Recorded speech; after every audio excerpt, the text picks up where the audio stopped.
Assalamualaikum warahmatullahi wabarakatuh. Innal hamdalillah nahmaduhu wa nasta'inuhu wa nastaghfiruh wa na'udzubillahi min syururi anfusina wa min sayyiati a'malina.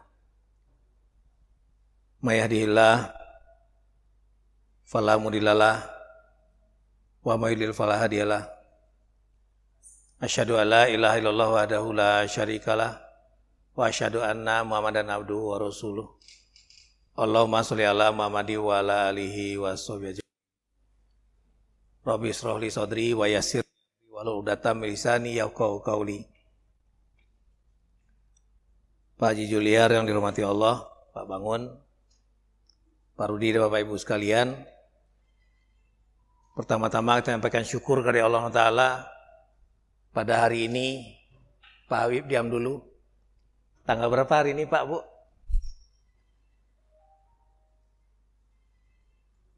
Tanggal berapa, Bu? Pasti ngomongnya 3 Oktober tuh lah gitu ya.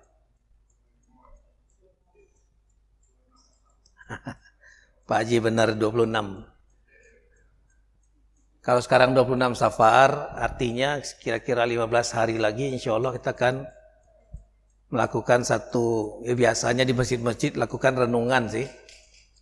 Karena terkait dengan kelahiran Nabi yang mulia yaitu Rasulullah SAW. Ya sampai hari ini masalah ini selalu jadi persoalan Pak Rudi. Oh ulang tahun itu bukan budaya Islam. Jangan ikut-ikutan Kristiani. Tapi dari dulu yang namanya maulid Nabi tetap aja dilakukan. Dan maulid itu kan berasal dari kata-kata milad. Milad itu kalau bahasa Inggris birthday. Kelahiran. Sehingga kalau saya pribadi mengatakan innamal amalu binniyat lah ya Pak Bangun ya. Niat kita bukan apa-apa, tapi niat kita untuk melakukan satu renungan terkait dengan sekian abad yang lalu Rasul dilahirkan. Dan buat kita pun sebetulnya ketika orang menyampaikan selamat ulang tahun kepada kita, itu sebetulnya merimain di sisi kita angkanya bertambah Pak Tawi, tapi di sisi Allah berkurang. Sehingga sebetulnya setiap saat kita disuruh untuk melakukan perenungan. Seandainya kita diwafatkan Allah dalam waktu singkat ini, kita termasuk orang yang beruntung atau orang yang rugi. Nah Bapak Ibu sekalian, terkait dengan kira-kira 12 hari lagi kita ketemu dengan tanggal 12 Rabiul Awal. Hari ini sesuai dengan judul yang diberikan oleh Pak Mukarram kemarin, kita akan cerita tentang sosok mulia yang dalam Al-Quran disebut dengan uswatun hasanah. Apa itu uswah? Uswah itu dikatakan secara bahasa artinya adalah panutan atau teladan. Hasanah yang baik. Makanya ngomong Pak Rudi kadang-kadang ketika ada musibah, banyak juga di antara kita tuh yang salah mengatakan semoga husnul khotimah. Pakai KH, kha. Padahal harusnya ha. Karena asal katanya hasanah itu adalah baik. Jadi kalau orang meninggal disebut dengan husnul dengan ha lemah, itu kita doakan meninggal dengan baik. Tapi kalau KH itu justru artinya kalau tidak salah kurang bagus, hina.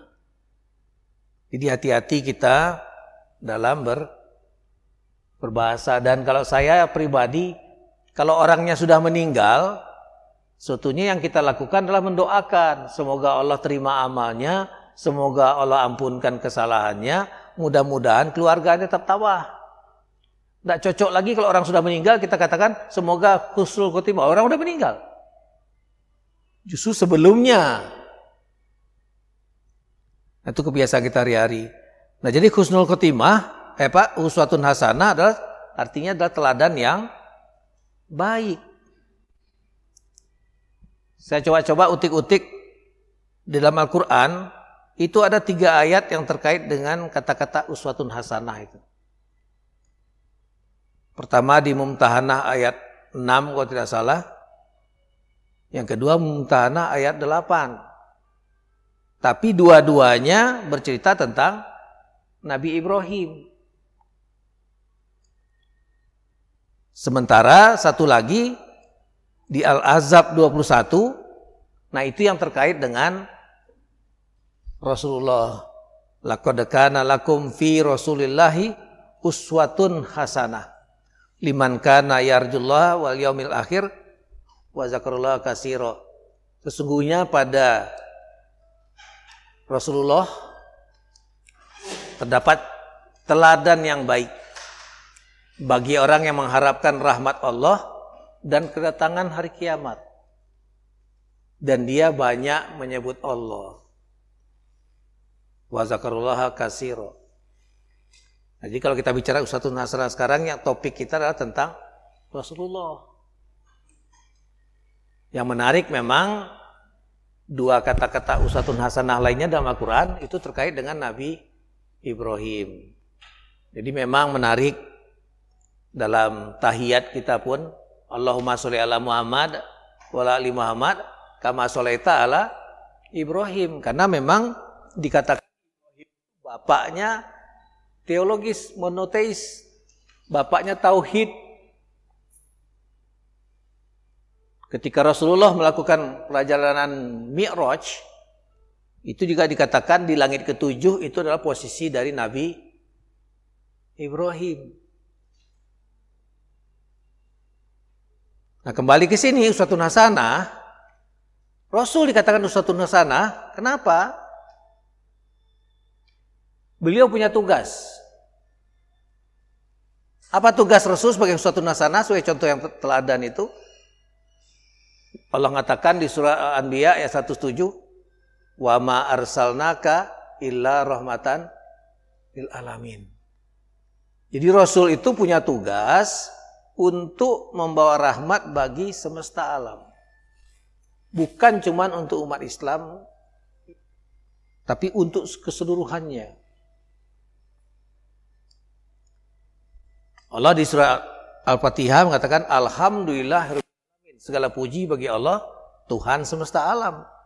Nah, Rasul sebagai utusannya bertugas untuk menyampaikan rahmat bagi semesta alam. Dan di awal-awal beliau sudah mengatakan innamal buistu liutammima makarimal akhlak. Sesungguhnya aku diutus untuk memperbaiki kesempurnaan akhlak. Nah, Bapak Ibu sekalian, Rasulullah menjadi teladan yang baik, tapi kata Allah. Karena Rasulullah itu dikatakan berbudi pekerti yang agung. Wa innaka la'ala khuluqil azim. Sesungguhnya engkau Muhammad benar-benar berbudi pekerti, berakhlak yang agung. Di ayat lain Allah mengisyaratkan sesungguhnya Al-Quran itu adalah benar-benar wahyu Allah yang diturunkannya kepada Rasul yang mulia. Jadi kata-kata akhlak yang agung, kata-kata akhlak yang mulia itu sejajar. Akhlak agung dikatakan, akhlak Rasul dikatakan agung, dan itu Al-Quran mengisyaratkan di surah Al-Hujurat 13 kalau tidak salah, inna akramakum indallahi atqakum. Yang paling mulia di sisi kamu adalah yang takwa. Jadi Rasulullah akhlaknya agung, beliau adalah sosok yang mulia. Dan kata Siti Aisyah, akhlak Rasul adalah Al-Quran. Kalau bahasanya Pak Quraisy Shihab itu Rasulullah itu Al-Quran berjalan. Kata orang Barat, Rasulullah itu perpustakaannya Islam. Karena memang di surah Al-Alaq ayat 7 kalau tidak salah Allah mengisyaratkan Rasulullah itu dibacakan Al-Quran, sanukri'uka fala tansa illa masyaallah. Rasul tidak lupa kecuali Allah menghendaki. Jadi kalau bahasa spionase itu, ingatan Rasulullah itu ingatan fotografis. Bayangkan Bapak Ibu sekalian, dibacakan, tidak lupa.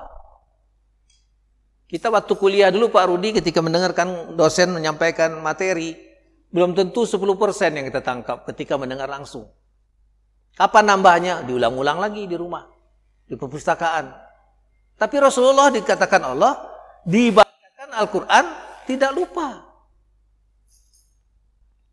Kecuali Allah menghendaki. Jadi kalau bahasa teknologi sekarang ketika Jibril menyampaikan ayat Allah Rasulullah yang mulia, yang agung ini, itu langsung diinsert ke dalam kolbu Rasul. Beliau tidak lupa. Nah, akhlak dan sifat Rasulullah itu disebutkan fatonah, amanah, sidik dan tabligh. Fatonah itu apa? Cerdas. Tidak mungkin seorang Rasul itu on gitu ya, bodoh. Walaupun dalam Al-Quran sebutkan beliau itu ummi. Tapi ummi di sini bukan berarti memang tidak baca, tidak baca tulis nian.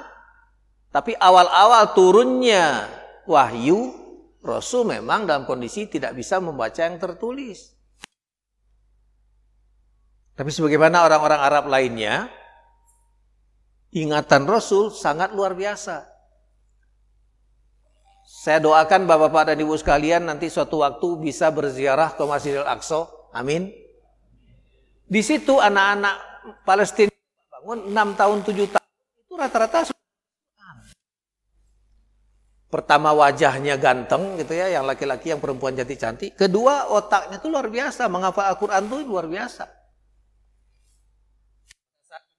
Ngomong-ngomong sama mereka, ngapun ndak awak tinggalkan baik negeri awak ini. Negeri awak ini perang terus. Awak tuh selalu diinikan oleh Israel. Mendengar kata-kata kita kayak gitu, Pak Bangun tegak dia. Telinganya tegak, badannya tegak. Kalau kami meninggalkan negeri ini, siapa lagi yang nak membela ini? Kalian kan datang sekali-sekali dan sebentar katanya. Kami nunggu kesempatan untuk syahid di hadapan Allah mempertahankan Islam. Oh, malu kita nanya tadi. Dan yang menarik memang ibu-ibu Palestina itu Pak Habib itu ketika melahirkan jarang yang 1-2 Pak. Bahkan pernah di media sosial itu dikatakan anaknya itu 15 kali lahir. Jadi walaupun Israel itu kejam-kejam model gitu, Allah menciptakan sistem yang demikian luar biasa. Dan anak-anak itu cerdas-cerdas, 6 tahun 7 tahun dah hafal di Al-Quran. Dalam satu artikel dikatakan ketika seorang motivator nanya-nanya sama anak-anak Palestina itu, siapa yang galak jadi pecah Cristiano Ronaldo? Oh, ada 2-3 yang nunjuk. Siapa yang pengen seperti Federer, pemain tenis itu? Ada 2-3 orang. Tapi ketika ditanya, siapa yang ingin mati syahid? Itu seluruhnya tegak. Allahu Akbar. Jadi memang luar biasa memang anak-anak Palestina itu. Cerdas. Dan Rasulullah seperti itu. Itu sifat Rasul yang pertama, akhlak yang pertama. Yang kedua, amanah. Beliau jujur. Rasulullah nggak mungkin berkhianat. Pernah diriwayatkan Rasulullah itu dipercaya oleh kaum Quraisy untuk memindahkan Hajar Aswad ke tempatnya. Karena pernah terjadi banjir, dilakukan renovasi terhadap Ka'bah itu. Nah pada saat memindahkan Hajar Aswad, itu suku-suku, kepala suku di Mekah itu pada ribut, berantem. Kenapa? Merasa paling berhak. Nah sebelum mereka berkelahi habis-habisan, salah seorang dari mereka mengatakan, mari kita mencari hakim yang adil. Siapa hakim yang adil tuh? Orang yang pertama kali besok pagi masuk ke Ka'bah. Dan ternyata yang masuk ke Ka'bah pertama kali itu adalah Rasulullah. Pada saat itu masih belum diangkat jadi Rasul. Apa yang beliau lakukan? Beliau buka sorbannya, dibentangkan. Kemudian Hajar Aswad itu ditaruh di atas sorban beliau itu. Masing-masing suku disuruh memegang ujung-ujung sorban beliau. Diangkat sama-sama. Sampai di tempat yang sekarang itu tempat pemasangan itu, Rasul sendiri yang memindahkan. Dan semuanya puas. Jadi Bapak Ibu sekalian, sebelum Rasulullah mendapatkan ayat Al-Quran, sebetulnya Rasulullah itu sudah disegani di Mekah itu. Pertama jujurnya, kedua akhlaknya luar biasa. Nanti bisa kita lihat orang yang dipercaya, orang yang jujur, orang yang baik, ketika dia menyampaikan risalah Islam, dihujat. Jadi kalau kita sekarang melihat ulama-ulama dihujat, kita-kita dihujat oleh non-muslim itu satu hal yang memang demikian dari dulu. Para nabi itu nggak ada yang santai-santai, para nabi itu nggak ada yang tenang-tenang. Mereka menyampaikan ayat Allah itu dengan berdarah-darah. Nah berikutnya, sifat akhlak Rasulullah adalah sidik, benar. Beliau tidak mungkin berbohong. Kata-kata bohong ini sekarang jadi viral ya. Karena kelompok PKI itu menuntut pemerintah mengatakan bahwa film G30 SPKI itu banyak bohongnya. Walaupun pelaku sejarah mengatakan termasuk Pak Tamsi itu. Amar Soka Tamsi itu pemeran Bung Karno di dalam film itu. Itu mengatakan bahwa film itu benar seperti itu. Tapi sekarang betapa banyaknya kebohongan. Kenapa? Yang dibenarkan adalah ketidakbenaran. Padahal Rasulullah sudah ngasih isyarat, orang Islam itu tidak akan mungkin berbohong. Yang mungkin itu dia takut, yang mungkin itu dia khawatir, tapi berbohong enggak. Kenapa? Dia sadar bahwa dia disaksikan oleh Allah. Nah berikutnya, sifat akhlak Rasulullah adalah menyampaikan. Ketika haji wada memang Rasulullah sampai menanyakan kepada jemaah. Setelah menerima surah Al-Maidah ayat 3, al-yauma akmaltu lakum dinakum wa amantu alaihim ni'mati wa raditu lakumul islam madinah, Rasul menyampaikan, dan pada saat itu Rasul bertanya kepada yang hadir, apakah sudah aku sampaikan? Sudah, kata jemaah seluruhnya. Terus Rasul mengangkat tangan ke atas, ya Allah, saksikan aku sudah menyampaikan keseluruhannya. Abu Bakar yang menangkap gejala, kalau Al-Quran sudah sempurna, maka waktu Rasulullah di muka bumi ini akan segera berakhir. Haji Wada itu kan tanggal 9-10 Zulhijjah. Rasul diwafatkan Allah persis seperti tanggal kelahirannya, itu 12 Rabiul Awal. Tidak lama setelah itu. Nah Bapak Ibu sekalian, mungkin kita bisa aja mengatakan, oh menabi kita dewe, iyalah kita hebat-hebatkan. Tapi ternyata nggak demikian. Ada seorang penulis non-muslim namanya Michael Hart. Itu di tahun 78 mengeluarkan satu buku yang judulnya 100 tokoh yang paling berpengaruh dalam sejarah kehidupan manusia.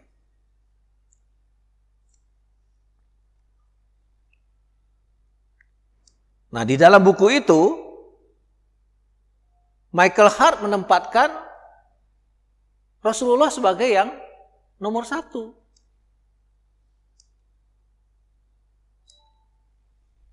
Kita lihat gambarannya.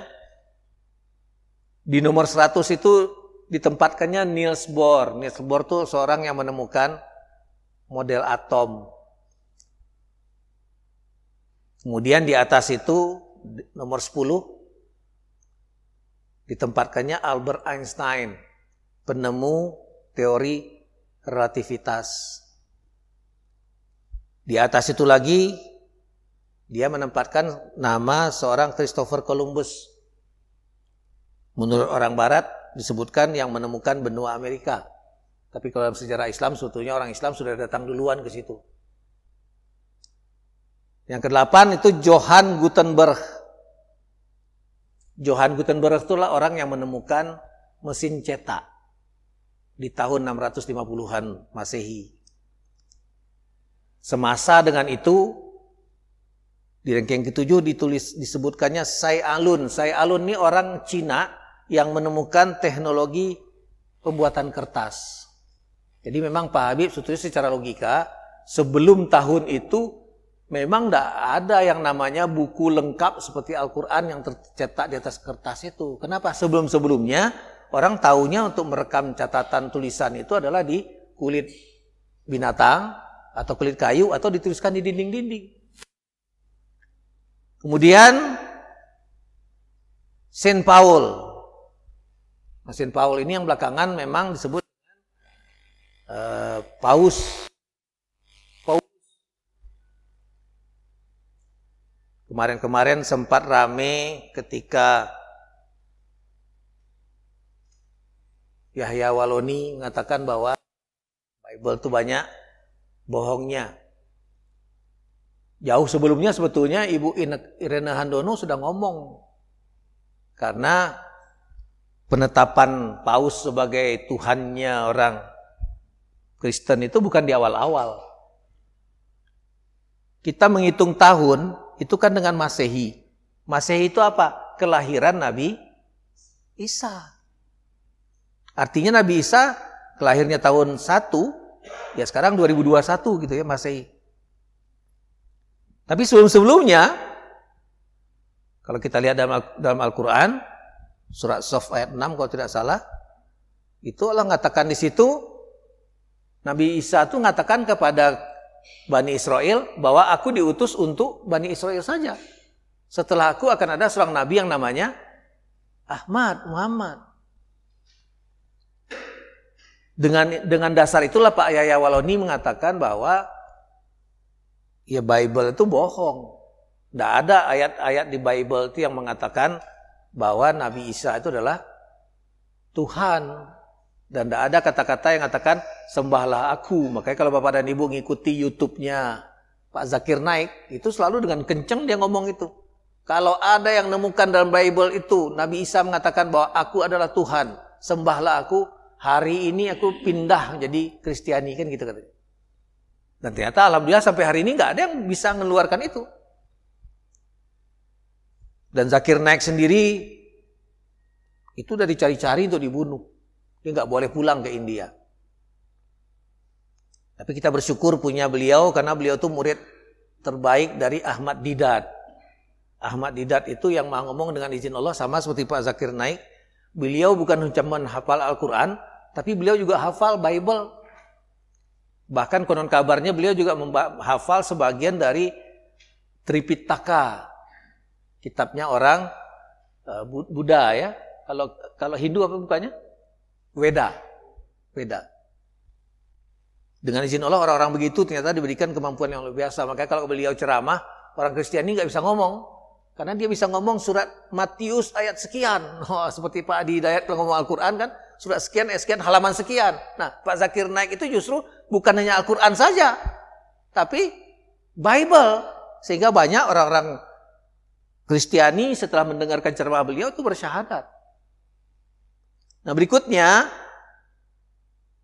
orang yang ditempatkan paling berpengaruh dalam sejarah kehidupan manusia adalah Buddha Gautama, pembawa agama Buddha. Nah yang ketiga ditempatkan oleh Michael Hart ini Nabi Isa. Beliau sedikit di bawah Isaac Newton yang menemukan teori gravitasi. Nah di nomor 1 beliau menempatkan Nabi Muhammad. Dan ini mendukung apa yang dikatakan dalam Al-Quran bahwa Rasulullah itu suri teladan yang mulia, yang baik bagimu. Nah Bapak Ibu sekalian, nanti ada potongan video klipnya pidato tentang pernyataan Rasulullah sebagai tokoh yang paling berpengaruh itu. Tapi ketika ditanyakan, beberapa hal yang dijelaskan oleh Michael Hart dalam bukunya itu adalah memang sangat luar biasa Rasulullah itu. Di tahun 620 dia mengatakan bahwa dia adalah utusan Allah. Pertama kali yang menerima itu hanya 4 orang. Pertama Abu Bakar, kedua istrinya Siti Khadijah, terus 2 orang anak kecil. 2 orang anak kecil ini Ali bin Abi Thalib dan satunya lagi Zaid bin Harithah. Nanti dijelaskannya bahwa sekarang di abad ke-21 ini pengikut Islam itu sudah sampai 1 miliar. Makanya kalau istilah Michael Hart ini, tidak mungkinlah seorang Muhammad itu pembohong. Karena sampai hari ini pemeluk agama Islam itu sudah lebih 1 miliar dan menjelang kiamat akan lebih bertambah lagi. Sekalian silakan nanti semua kita pulang ke rumah cek lagi dalam Al-Quran surat Al-Baqarah 120. Allah dengan tegas mengatakan di situ bahwa kaum Yahudi dan Nasrani itu tidak akan pernah senang kecuali kamu mengikuti mereka. Jadi memang usaha-usaha yang mereka lakukan sekarang itu sangat luar biasa. Ngomong Pak Haji Juliar di Sumatera Barat itu mereka berusaha untuk menggunakan anak-anak Kristen yang kaya-kaya, yang gagah-gagah untuk menarik hati perempuan-perempuan kita. Ecak-ecak pura-pura masuk Islam, setelah dinikahi punya anak satu, balik lagi dia. Di proses kristenisasi itu, pertama yang paling banyak itu di daerah Jawa Barat, di daerah dekat Cianjur situ, dekat Garut, termasuk Sumatera Barat. Nah, mungkin di Palembang ini juga ada. Sayangnya memang umat Islam sering-sering kurang waspada. Mereka menggunakan segala cara, utamanya dengan uang dan dengan kedudukan. Nah, Bapak Ibu sekalian, lantas bagaimana pengamalannya kalau kita tahu bahwa Rasulullah itu sebagai uswatun hasanah?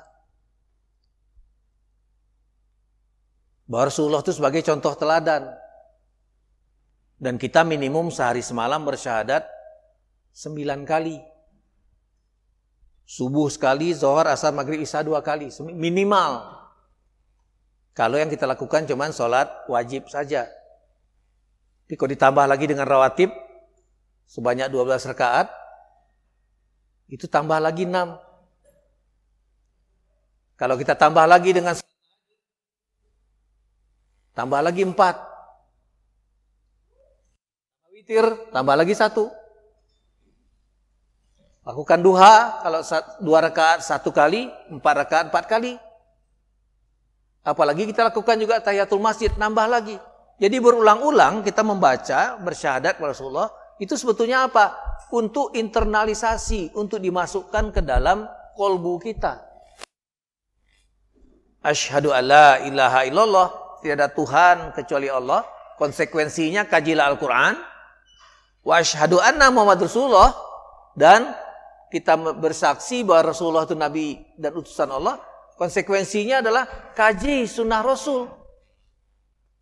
Nah, kalau kita bicara maulid Nabi, kita bicara tentang uswatun hasanah, ya konsekuensinya sebetulnya adalah kita pelajari bagaimana Rasul menjalani hidup ini.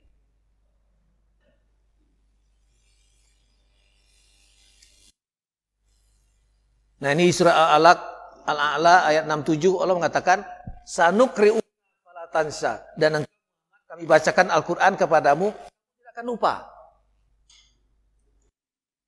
Sementara kita sebetulnya sekarang ada metode untuk menghafal Al-Qur'an itu Pak Rudi 20 kali dibacakan, 20 kali diingat-ingat tanpa dibaca, tanpa dilihat tulisannya, ulang-ulang itu. Tapi memang harus ada tekad yang kuat dari kita. Apalagi kalau belajarnya lah tua model sekarang ini, wong tua ini susah ingat, gampang lupa. Maka yang terbaik mempelajari menghafal Al-Quran itu anak-anak kecil. Kenapa? Hard disknya masih bersih.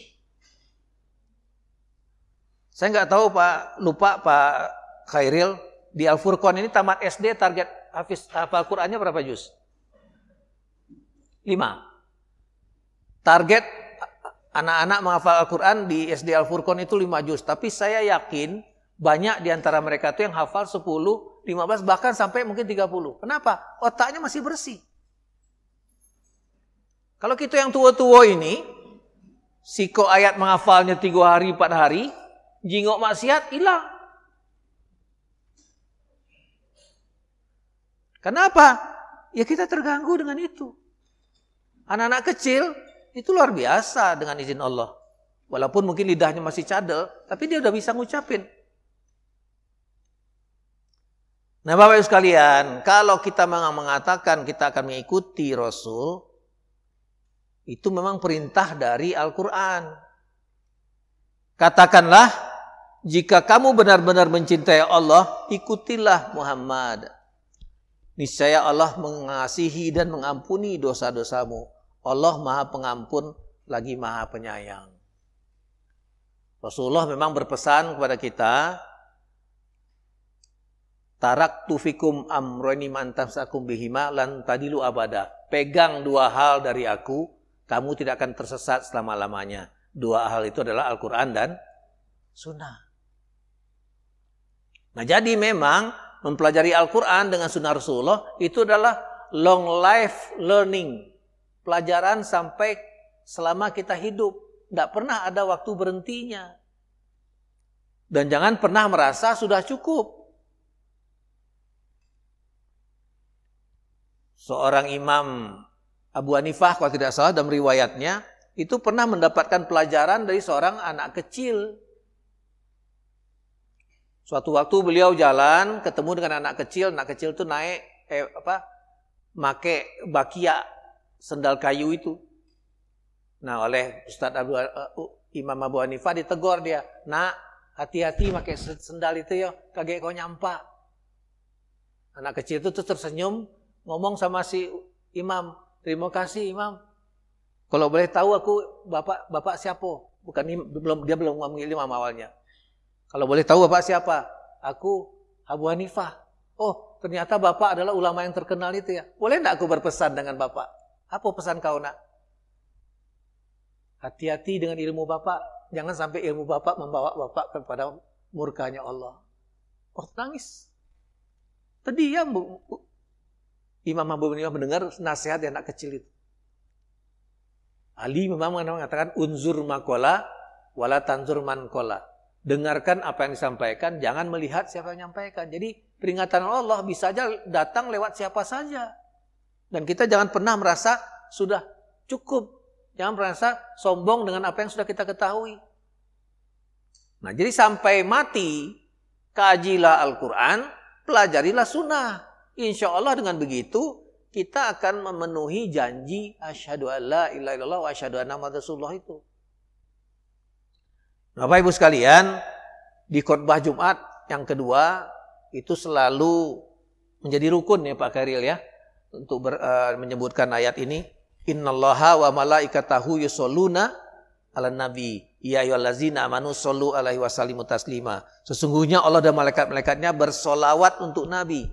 Wahai orang-orang yang yakin, orang beriman, bersolawatlah kamu untuk nabi dan ucapkanlah salam penghormatan kepadanya.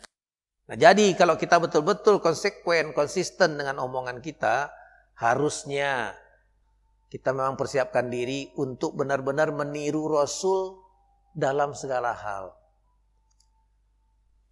Saya mengambil beberapa poin di sini yang diambil dari buku Sunnah Rasulullah Sehari-hari.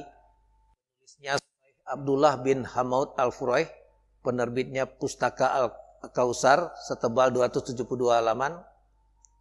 Di situ dituliskan tentang aktivitas yang dilakukan Rasulullah hari-hari. Banyak sebetulnya, tapi saya ambil di sini 20 untuk jadi bahan kajian kita pagi hari ini. Pertama, kalau hendak tidur dan bangun dari tidur, Rasulullah itu mengajarkan kita untuk berdoa. Ya, kita semua mungkin sudah hafal ini.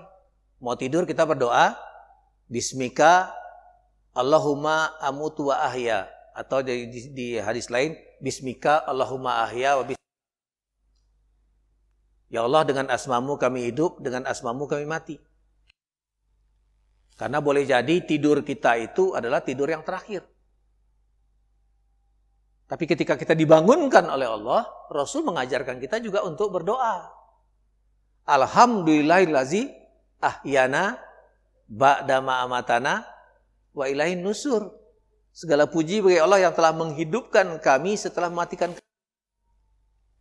Dan kepadanya lah kami akan kembali. Kepadanya lah tempat berbangkit. Kepadanya lah kita akan bertanggung jawab nanti. Jadi sebetulnya seperti judul lagu gitu ya, kita sebetulnya menanti hari. Makanya menurut saya pribadi, orang mengucapkan selamat tahun, ulang tahun buat kita Pak Habib, sebetulnya kita berterima kasih. Kenapa? Dia merimain kita, dia mengingatkan kita. Bertambahnya usia, artinya kontrak kita di dunia ini makin berkurang. Nah, dalam kondisi begitu, pernah nggak kita bertanya kepada kita seperti surat Al-Hasr ayat 18 yang dikatakan oleh dalam Al-Quran itu. Ya ayyuhallazina amanu taqullaha wal tanzur nafsum ma qaddamat lighad. Wahai orang beriman, bertakwalah kepada Allah, hendaklah masing-masing diri mempersiapkan hari esok. Walaupun jujur kita semua kalau ditanya siap nggak kita mati hari ini, insya Allah 100% jawab belum. Tapi siap tidak siap kita, Allah mengatakan kullu nafsin zaikatul maut. Setiap yang bernyawa pasti akan mati. Nah, orang yang cerdas itulah orang yang selalu ingat mati dan bersiap-siap menghadapinya. Itu sunnah Rasul yang berikutnya adalah, mungkin kelihatannya sederhana ya Pak Aga ya, tapi di Tanah Suci memang kita lihat orang sepanjang jalan itu megang siwak. Ya mungkin bisa, sebagian ulama mengatakan bisa diganti dengan sikat gigi dan odol gitu ya. Tapi yang jelas esensinya sebetulnya adalah kita mensucikan mulut sebetulnya, bukan cuma sekedar membersihkan. Karena mulut ini kata Rasulullah yang paling banyak membawa kita ke Rasul mengatakan mulut dan di antara dua kaki, maksudnya kemaluan kita, itu paling banyak membawa seseorang ke neraka. Menjaga mulut, itu insya Allah akan mendatangkan keridhaan Allah. Rasul mengasih syarat, bicaralah yang perlu, kalau tidak, diam. Kenapa? Ya kita mau ngomong, mulut ini, kata orang Minang, harimaumu yang akan mengerkah kepalamu. Salah ngomong sedikit, itu sama seperti orang memaku paku di pohon gitu ya Pak Aga ya. Pakunya bisa dicabut, tapi lubangnya nggak akan hilang. Jadi kalau kita salah ngomong, itu dampaknya seumur hidup. Makanya bersiwak ini sebetulnya simbolik. Kita harus menjaga, mensucikan mulut kita. Mensucikan makanan yang masuk ke dalamnya, harusnya halalan, thayyiban, mubarakan, dan mensucikan apa yang terjadi di mulut itu. Karena mulut diberikan Allah sebetulnya untuk berzikir kepadanya, membaca ayat-ayatnya. Makanya kalau Bapak dan Ibu sekalian mendengarkan ayat Al-Quran, kalau saya boleh nyarankan kepada diri saya sendiri dan kita semua, tidak usah mendengarkan suara rekaman murotal di tape atau di hard disk atau di YouTube atau di laptop. Yang terbaik, Al-Quran itulah dibaca dengan mulut sendiri. Karena ketika kita membaca dengan mulut sendiri, itu seluruhnya di badan kita itu akan aktif. Mata melihat, mulut ngomong, telinga mendengar, hati merasa. Dalam Al-Quran dikatakan surah Al-Anfal ayat 2, innamal mu'minuna allazina iza zukirallah wajilat qulubuhum. Orang-orang beriman itu disebutkan Allah, bergetar hatinya. Di Palembang ini Pak Aga yang dulu salut saya mendengar omongan itu adalah Pak Zainal Abidin Hanif. Ngomong lurus baik, bergetar-getar suaranya kalau baca ayat Al-Quran itu. Apalagi nak dalam kondisi sedih inian. Nah kita iri sebetulnya dengan orang seperti itu ketika baca ayat Al-Quran, mudah nian dia nangis. Di Tanah Suci itu sering nian kita ketemu dengan imam ketika baca ayat Al-Quran sambil menetes air mata. Kenapa? Dia hafal artinya. Kedua memang dia allazina amanu wa tatmainu qulubuhum bizikrillah. Ala bizikrillah tatmainul qulub. Orang-orang yang beriman dan hatinya tentram dengan senantiasa ingat pada Allah. Karena kalau orang ingat dengan Allah, insya Allah dia tidak akan bermaksiat. Nah, di sini disebutkan beberapa kondisi orang bersiwak. Tapi itulah kembali-kembali, jangan lihat cuma aktivitasnya saja. Tapi esensinya sebetulnya adalah mensucikan mulut, mensucikan lidah kita. Rasul ngasih syarat, bicaralah yang benar, kalau tidak diam. Kemudian sunnah yang berikutnya, setelah berwudu, ternyata disunnahkan untuk sholat.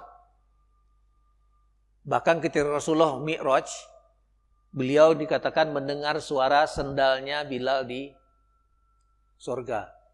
Dan ketika Rasul nanya, kira-kira amalan apa yang kau lakukan Bilal sehingga Allah ridho kepadamu? Bilal menjawab bahwa beliau setiap habis berwudu sholat sunat 2 rakaat. Dalam riwayat lain dikatakan hadis qudsi, Allah sedih kalau kita tidak suci, tidak bersuci. Maksudnya kalau kita mungkin kayak buang angin gitu ya, atau pipis gitu ya, seyogyanya kita bersuci, berwudu. Tapi itu masih dilanjutkan. Allah lebih sedih lagi kalau seseorang tidak suci kemudian dia bersuci, dia nggak sholat. 2 rakaat sholat sunat mutlak. Nah, kalau seseorang tidak suci, kemudian dia bersuci, dia sholat 2 rakaat dan berdoa kepada Allah, dikatakan dalam hadis itu, Allah malu menolak permintaannya.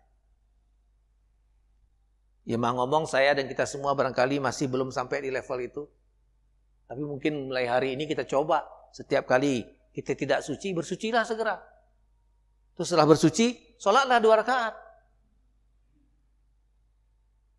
Mudah-mudahan seperti yang dikatakan Rasul kepada Bilal, itu akan membawakan ridho Allah dan itu yang akan membawakan seseorang dimasukkan Allah ke dalam surganya.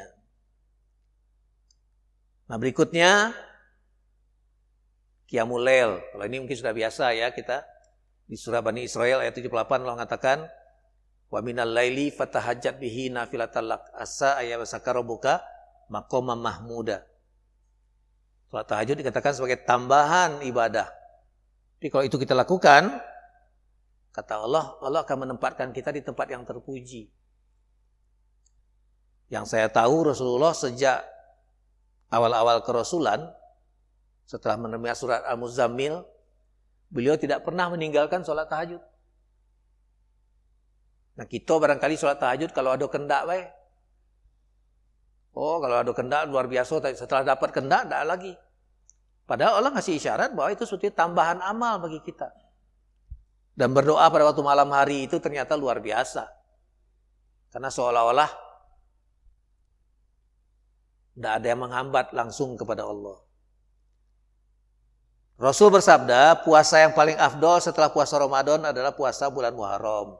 Dan sholat yang paling afdol setelah sholat fardu adalah sholat malam. Sholat malam ini bisa 2, bisa 4, bisa 6, bisa 8. Silakan semampu kita dan seniakmatnya kita. Yang penting jangan ngejar target ya Pak Aga. Kalau ngejar target orang ke sholatnya akan cepat sekali. Padahal sholat itu adalah sarana untuk berkomunikasi dengan Allah. Nah, Rasul kalau sholat malam dikatakan sebanyak 11 atau 13. Tapi menurut Aisyah yang terbanyak adalah beliau melakukan sholat 11. 4 tahajudnya, 3 witirnya. Berikutnya lagi, nah ini sholat witir. Diusahakan setiap malam ditutup dengan sholat witir. Ada yang setelah Isya, ada yang lebih bagus setelah sholat malam di waktu dini hari. Kemudian yang berikutnya dikatakan Rasul tidak meninggalkan sholat duha walaupun hanya 2 rakaat. Ya kita mah ngomong memang terpengaruh dengan hadis yang ini nih. Padahal sebetulnya kalau kita sholat ya harusnya bukan karena mendapatkan iming-iming apa-apa. Tapi kita sholat untuk mendapatkan ridho Allah.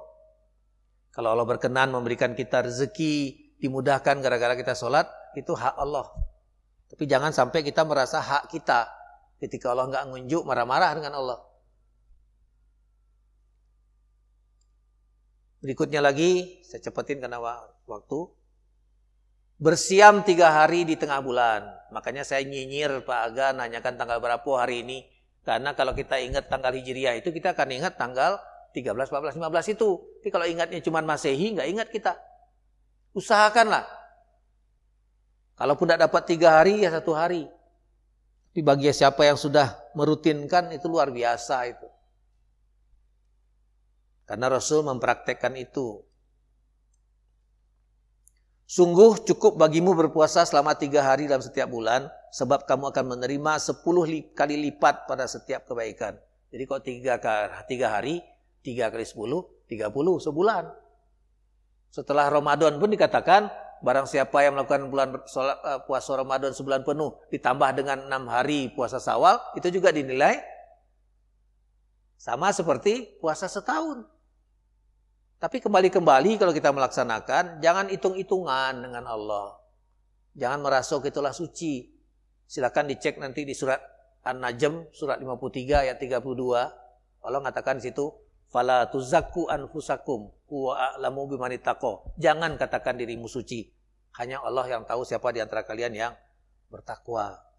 Hati-hati kalau beribadah, jangan kita merasa-rasa sebagai orang yang paling soleh. Nah, berikutnya dikatakan sabar menghadapi musibah.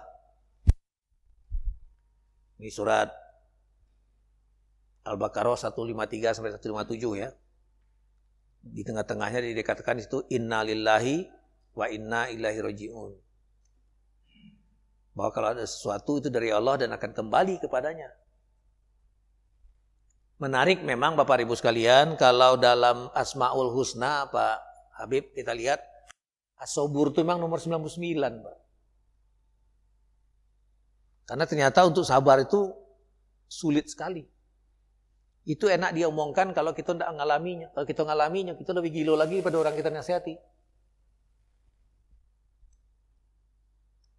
Nah, Bapak Ibu sekalian, berikutnya menuliskan wasiat. Nah, ini barangkali mau ngomong di antara kita aktivitas bagi kita yang laki-laki mungkin Pak Habib untuk mengingatkan saya dan kita semua, mungkin jarang di antara kita ini yang sudah menyiapkan wasiat. Kalau kita wafat, gimana? Jarang kita tuh berbuat. Sering-sering Pak Chandra itu dilakukan ketika orang mau berangkat haji. Tapi sebetulnya kematian akan bisa menimpa kita kapan saja. Jadi harusnya kita, saya dan kita semua, itu sudah harus menyiapkan wasiat itu sebetulnya. Dan mungkin dikasih tahu kepada istri kita, keluarga kita, seandainya saya meninggal, ya wasiat itu ditaruh di mana? Kemarin seorang teman meninggal Pak Haji, dia istrinya sharing. Kenapa? Karena ternyata suaminya lupa meninggalkan kepada dia nomor PIN ATM-nya. Nah kita barangkali mungkin seorang suami dengan istri, mungkin kita bikinlah di satu tempat semua, berapalah kartu kita, berapalah ATM kita, kasih di situ. Supaya nanti keluarga kita tidak kesulitan. Konon kabarnya yang paling sulit untuk nari uang itu di BCA Pak Haji. Jadi kalau punya rekening BCA, kalau bisa pindah ke rekening yang lain gitu ya. Terus pasangan kita kasih tahu. Itu kan ada dua. Itu dua nomor itu kan Pak Chandra. Di atasnya apa, di bawahnya PIN-nya gitu. Nah itu kalau nggak dikasih, pihak bank tuh luar biasa susahnya tuh narik yang gitu-gitu. Jadi samping wasiat, itu juga mungkin perlu kita tinggalkan buat pasangan kita, jangan sampai setelah kita tinggal jadi. Nah berikutnya juga ternyata Rasulullah ketika mengenakan pakaian beliau berdoa, ketika membuka juga berdoa. Dikatakan di sini segala puji bagi Allah yang memberikan pakaian itu sebagai rizki daripadanya dan untuk penutup aurat. Ketika membuka pun juga ada doanya, luar biasa. Jadi memang kalau kita bicara sama kaum Kristiani ya, mereka itu akan terdiam. Kenapa? Semua kegiatan kita selalu dengan doa. Teko masuk WC pun ada doanya. Keluar WC ada doanya. Nak makan ada doanya. Setelah makan ada doanya. Jadi memang Islam itu kafah. Lengkap sekali. Nah prakteknya dari Rasulullah. Jadi kalau kita bicara tentang Maulid Nabi, mari saya dan kita semua kaji apa yang Rasul lakukan sehari-hari. Kalau kita memang mengatakan kita mengharapkan syafaat dari beliau nanti. Berikutnya keutamaan membaca Al-Quran. Paling tidak saya dan kita semua usahakanlah satu hari satu juz dari mulut kita ini. Karena Rasul mempraktekkan itu.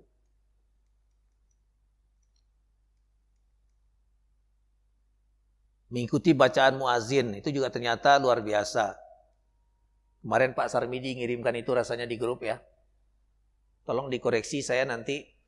Saya dari kecil itu terbiasa ketika as-sholatu khairum minan naum itu ada doa khususnya. Tapi orang yang mengatakan doa itu apa? Kurang kuat hadisnya. Yang kuat itu cuma mengulang lagi. Gimana Pak Ade? Kan kalau azan kita Allahu Akbar, Allahu Akbar. Gitu ya. Kalau khairas shalah baru la haula wala quwwata illa billah seterusnya. Tapi kalau sholat subuh itu kan ada tambahannya. As-sholatu khairum minan naum. Nah, di situ ada yang katakan shadaqta wa barirta wa ana ala zalika minasyahidin. Ternyata hadisnya katanya enggak kuat. Yang kuat tuh diulang lagi aja. Naum dan seterusnya. Itu ternyata kita mendapatkan luar biasa dari Allah. Kemudian sholat rawatib ini biasa. Sholat rawatib yang dekat Rasulullah itu 12 rakaat, 4 sebelum zuhur, 2 setelah zuhur, 2 setelah maghrib, 2 setelah isya, 2 sebelum subuh. Laksanakanlah itu, mudah-mudahan kebaikan kita. Sedikit lagi, saya cepatin aja. Melaksanakan amalan sunnah di rumah. Nah, ini mungkin Pak Aga jarang di antara kita yang perhatikan ini. Saya perhatikan di beberapa tempat, ada orang yang sholat sunnah itu memang di rumah. Di masjid itu sholat wajib. Jadi kalau subuh misalnya itu sholat, kecuali sholat subuh barangkali ya, tapi sebelumnya di rumah dulu. Baru di masjid itu yang wajibnya. Kalau Rasulullah memang rumahnya kan dekat situlah. Kalau kita rumah kita jauh dari masjid, memang agak rikuh. Ada orang setelah sholat Jumat dia langsung pulang. Bukan dia pulang sebetulnya, sholat sunatnya di rumah. Jadi kita jangan berpraduga, orang kadang-kadang ada yang saking dia memenuhi sunnah itu, Pak, agak dia agak terlambat dia ke sholat wajibnya, karena rumahnya agak jauh. Berikutnya lagi, memelihara anak yatim. Nah, ini sudah biasa kita lakukan. Ke-17, mengunjungi orang sakit. Nah, ini juga ternyata luar biasa kebaikannya. Mengunjungi orang sakit itu dikatakan di sini, barang siapa menyenguk orang sakit, dia tetap berada di khufratul jannah hingga kembali. Para sahabat bertanya, apa itu khufratul jannah, Rasul? Beliau menjawab, kebun-kebun surga yang sedang berbuah. Kalau orang tua-tua kita dulu memang dengan izin Allah menjelang meninggal itu beliau dikunjungi oleh saudara-saudaranya, bisa bermaaf-maafan dulu. Kelihatannya kita memang perlu membiasakan ini. Walaupun dalam COVID ini nggak boleh dikunjungi ya Pak Rudi ya. Tapi sebetulnya kebiasaan untuk mendatangi orang sakit itu termasuk hak sesama muslim sebetulnya. Untuk mendoakan dia. Nah, ini yang jarang kita praktekkan, ini sholat sunnah antara maghrib dan isya. Itu ternyata ada sunnahnya Pak Aga. Sementara di kita dikatakan jadi dari maghrib ke isya itu kalau tidak pengajian itu sholat sunnah sampai datang waktu isya. Mungkin jarang kita mempraktekkan ini. Saya mencoba-coba juga nih karena dari kecil nggak begini. Setelah maghrib itu kan kita cuma sholat ba'diyah maghrib 2 rakaat selesai. Tapi ternyata boleh semampu kita. Mengucapkan salam.